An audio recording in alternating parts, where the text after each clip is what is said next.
So with brand management, the first thing I think about is often sort of, what is branding, right? So in your mind, what is branding? I actually have these handouts. Some of you guys are going to start reading ahead and ask questions like this. So what is branding? So what is the simplest way that you think about branding? It's basically a way for your customers to identify with your product. It typically differentiates you from your competitors. And Nike's Just Do It is Okay. always not their one. Okay, good. So it's sort of like how they identify with your product, what your product sort of means to them, what imagery your product kind of creates, right? What your brand actually creates. A lot of handouts, right?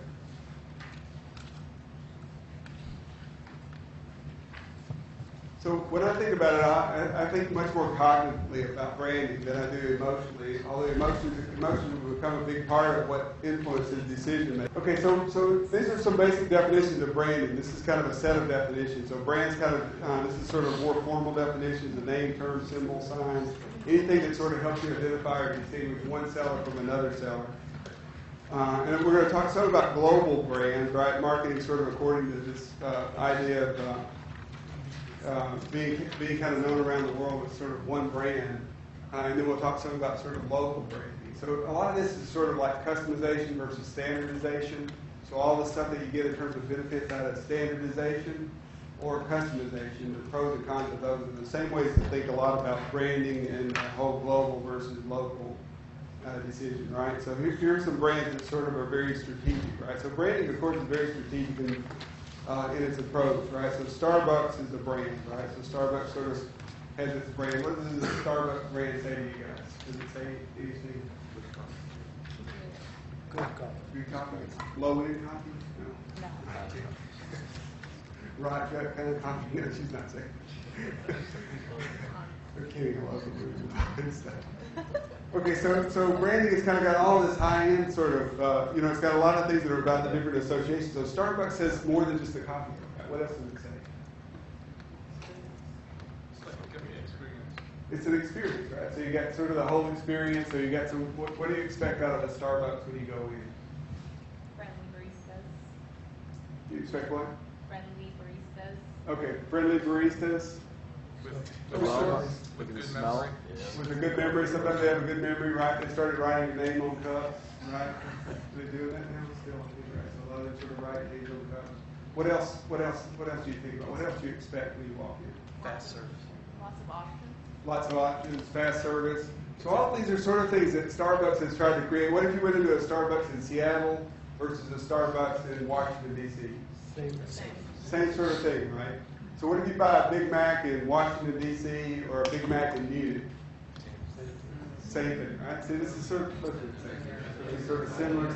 Maybe that's a little bit far. We don't trust the Germans. Is that what you guys are saying? Okay, so it's sort of like how do we kind of work through these different brands. So these are sort of like global brands that sort of create different ideas that you have with them. What is Michelin?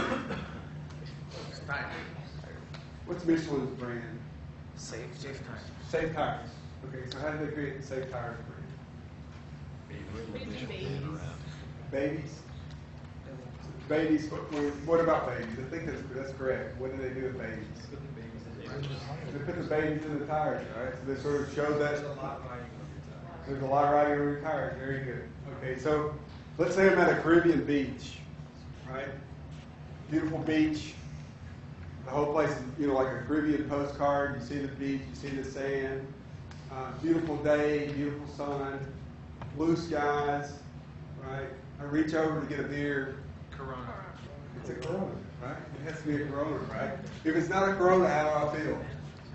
I feel pretty bummed out, right?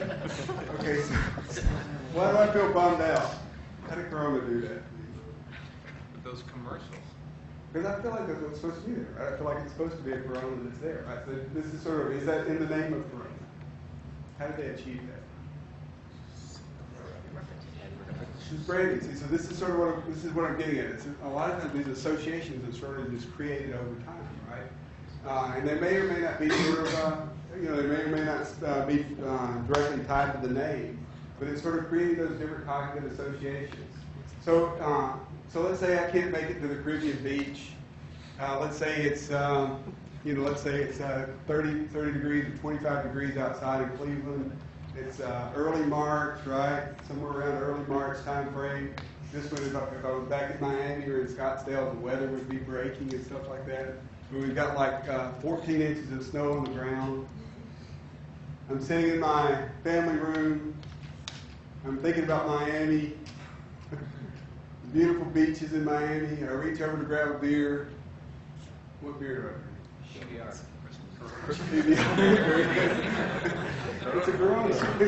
So see that if I reach over and grab a beer and it's a Corona, in my mind I'm totally solo, right? So now I've got the beach in Cleveland, right? So see that this is sort of the way you build this psychology together, so that you can kind of bring the beach. When you're at the beach, you expect it. I don't actually drink that much Corona, so, but I'm just saying that's what they're trying to achieve, right?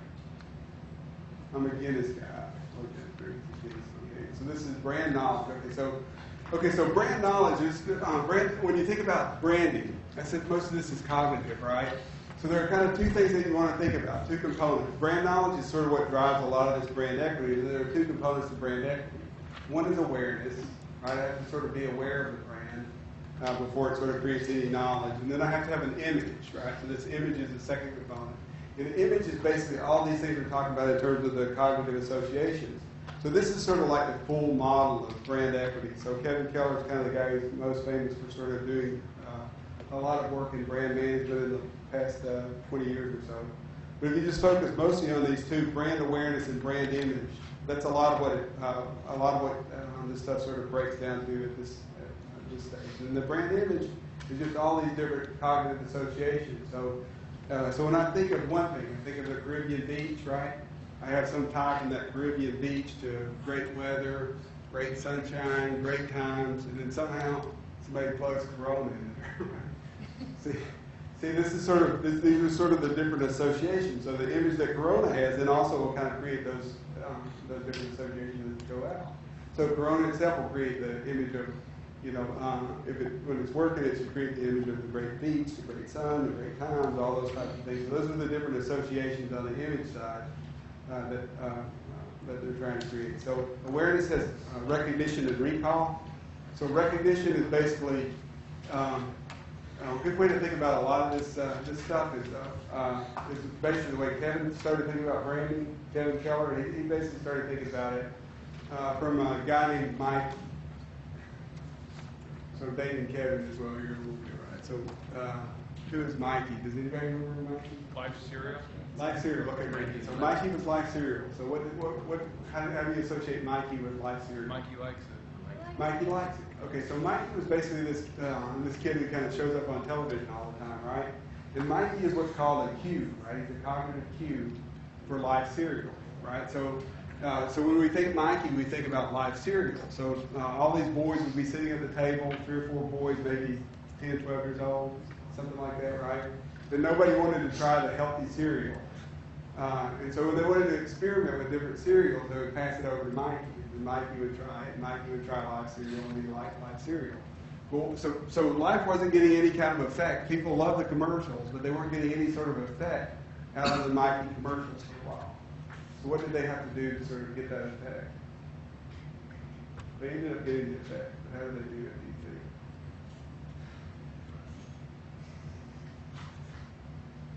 think? So how do consumers buy cereal? Would be one way to think about it. Look at their box. Their parents buy it. Okay, so He put his face on the box. So the parents watch it, they put his face on the box, right? So they put his face on the box. This helps with recognition, right? So they recognize Mikey, but they don't recognize Life. See how that works? So that once they recognize Mikey on the packaging, they start associating that with live cereal. So that kind of helps them with sort of the recognition part. So this is sort of part of how do you kind of create awareness and how do you sort of develop that over time. So there are advantages. These are some of the sort of straight line advantages of creating awareness, right? Awareness is basically you're knowledgeable of the brand, right? And then these are some of the advantages of sort of creating a positive brand image.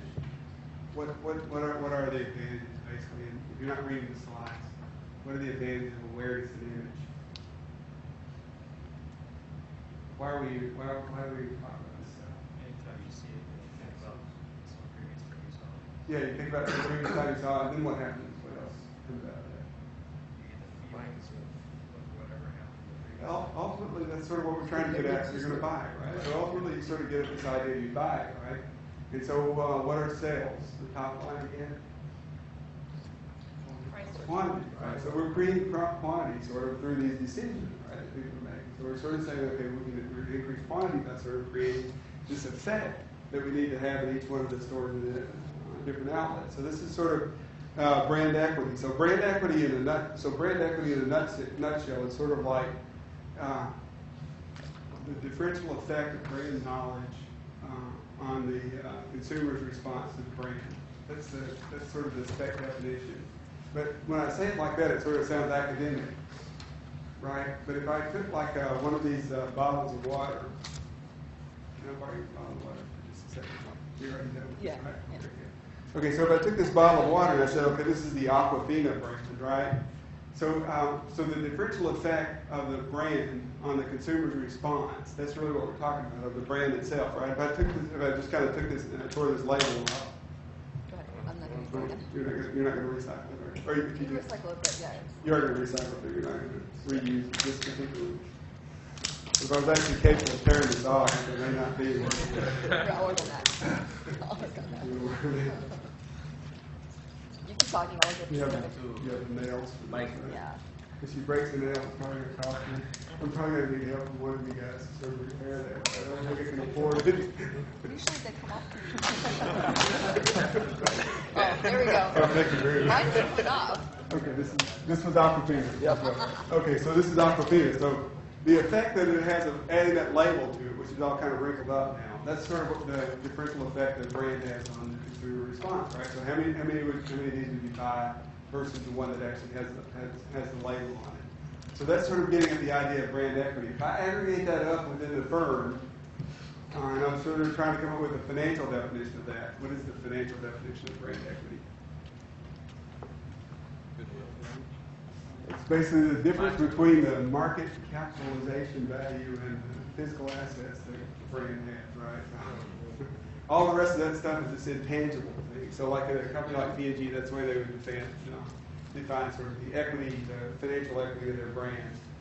So that's sort of the way to think about brand equity. So brand management is all sort of about trying to drive this notion of brand equity, and brand equity is sort of driven by essentially this creation of knowledge, brand knowledge, which has two components: awareness and image associated with brands. Right. So if you're breaking this down into what customers ask about the brands themselves, they ask these sorts of things. They ask them, "Who are you?" Right. That's sort of identity. What do you mean? What's sort of the meaning of the brand? What do you think or feel when you see the brand itself? And what are the associations that you have with the brand, right? And you know, we'd all like to have some sort of a brand relationship with you. So I picked Coca-Cola, sort of as one to kind of think about what are the meanings, thoughts, feelings, image, and stuff that's associated with this. And so I'm going to find out sort of here at this point about how well the speakers are working. We're sort of creating through that. Fun. What are some of the associations with Coke? Classic. Always be around. Classic. Okay, very classic. How do they get classic? What are the classic things that they're sort of using? What are they doing classic? Old images. Old images. The logo, okay. The writing, the old style sort of writing, right? This is all the classic kind of stuff, right? The Norman Rockwell sort of art, right? Throughout that whole process, right? This is part of their branding strategy to create this classic kind of a feel. So, how does their competitor kind of create image. What's the image of Pepsi? New, young, in vogue, right? We're not yesterday's news, they are. Right? It's that sort of competition. So you can see how these are very different sorts of images for these different brands and sort of how they kind of go about it and what they mean and stuff, right? So Coke is basically this global brand. So awareness isn't a big issue, right? One of their biggest challenges is availability, right? So in their marketing mix, what Coke pushes for is sort of how do we kind of achieve this very ambitious availability goal. Their availability goal is basically they want to be within an arm's reach of desire at every beverage occasion. That's across the globe. Right? So that's a pretty ambitious type of a place objective, right? So they didn't really start there, of course, right? They had to sort of work up to that type of an objective, right? So I'm going to, this is sort of going back a little bit in time and trying to show you how you use these marketing mix elements to sort of look at the history of Coke. And it started really with the product, right? So there was the product, the formula was kind of developed in 1885, and it sold off in 87, right, 2 years later, and that's basically when the name Coca-Cola was coined, right? And so basically, Candler has the rights to the product at that point. I want to kind of fast forward then to about the 1970s, right?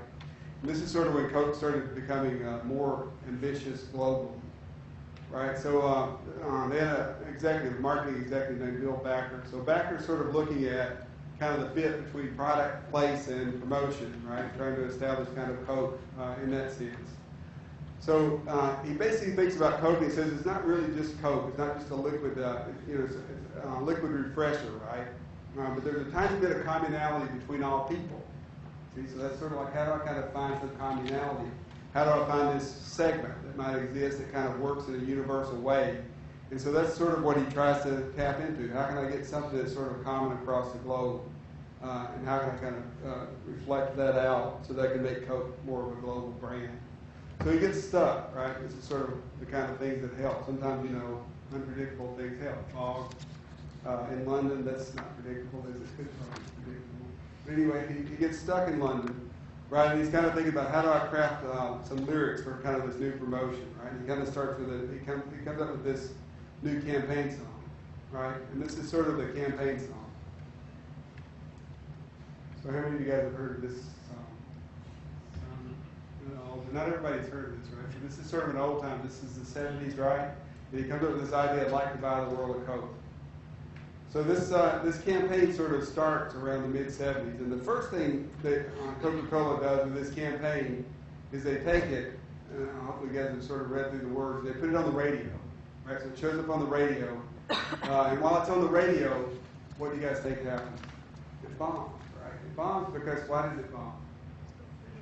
There's no visual. You sort of can't get the visuals that are associated with it, so you're not getting the Caribbean beach feel that I was talking about when I was talking about Corona, those sorts of things.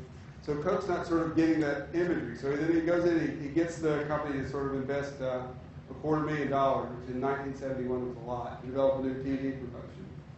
And so when he developed the TV promotion, this is sort of like one of the original ones. So it's a little more grainy. I don't know if you guys have seen 1971 videos, but this would be 1971 video. To buy the world a home and furnish it with love. Grow apple trees and honey bees and snow white turtle doves.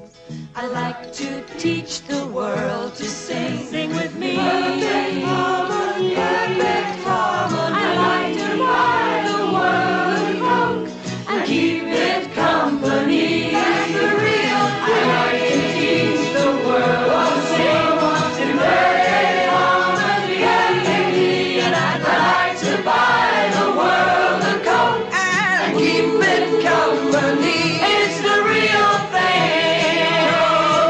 What the world wants today.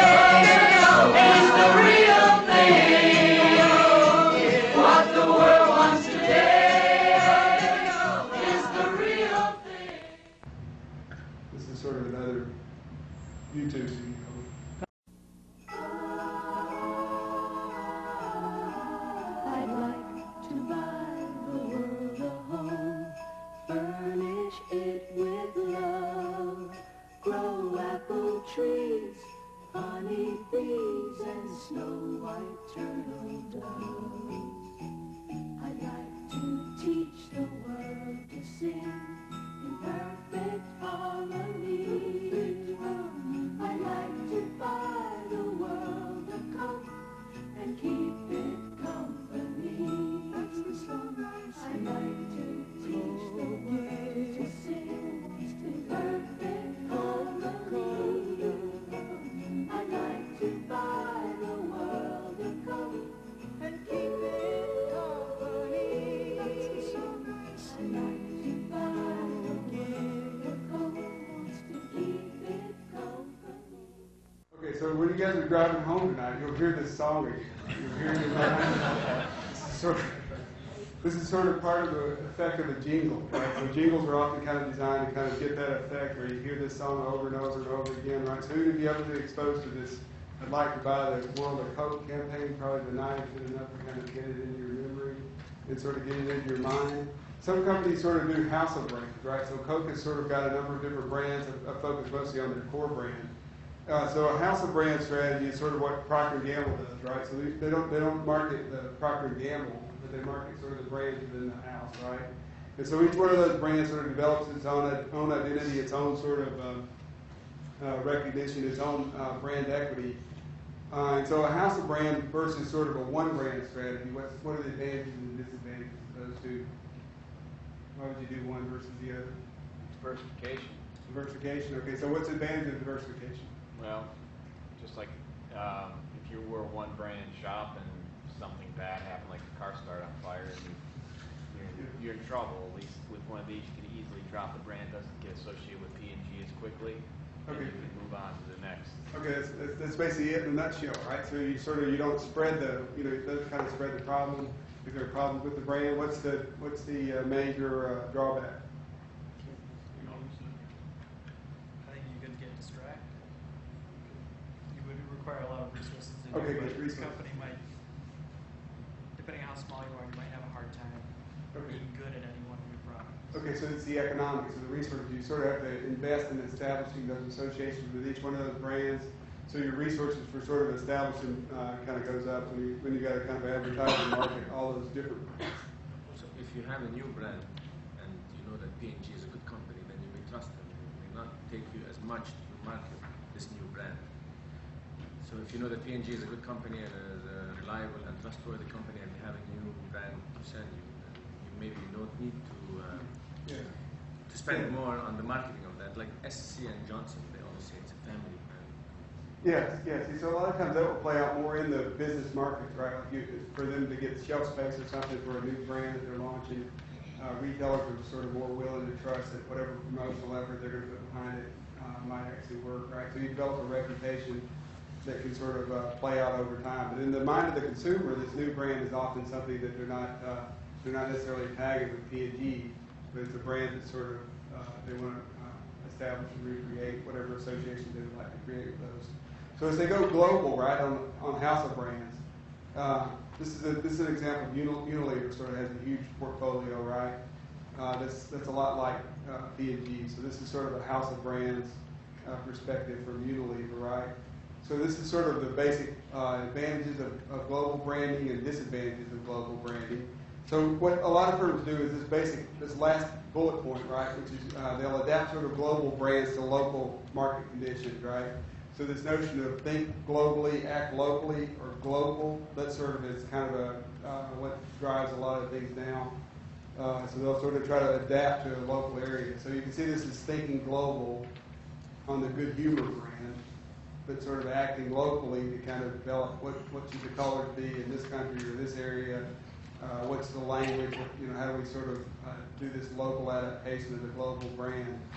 So that's here's Mr. Clean. It sort of looks different, right? You kind of go from country to country, right? Mr. Proper. Okay, so this is global brands. So on the commercials themselves, you'll see a lot of the local adaptations, right? So here's a local adaptation of Coca-Cola.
a hug. Thank you,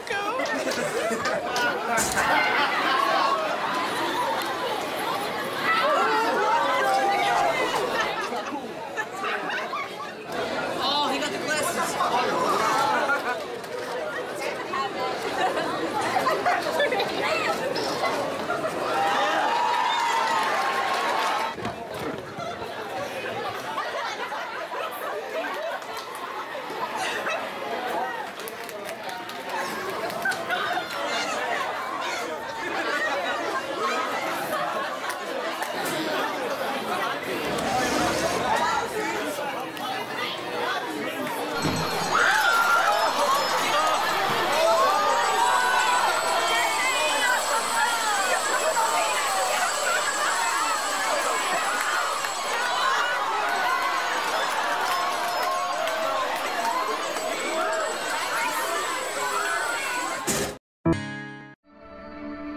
The relationship between India and Pakistan is one that has seen a lot of lows. It's stressful, it's tense. It seems it's not improving and it's getting worse. It's only been 60 years that we have been apart. Before that, we were living harmoniously together. I think all the strife would go away if you took away the barbed wires in the middle of the two countries. It saddens me that we have this neighbor that we can't even go visit. They have this perception which they've been ingrained in their heads that that's the bad guy. But when they actually meet them, they realize, you know what, he's just like me. Mainly because there's no communication. They're near us, but we have no access to them. And it's sad, because together I think we would do wonders.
Creating an environment where young people can exchange ideas, thoughts, gestures, and take away that communication gap that exists.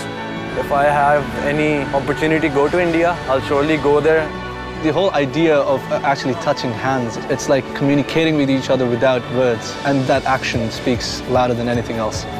This is what we are supposed to do, right? We are going to take minor steps so that we are going to solve bigger issues.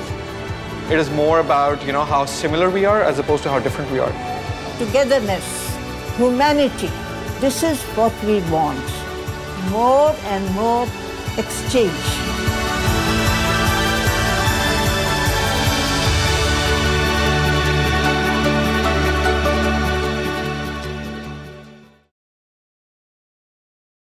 All the best with your efforts to master marketing and sales.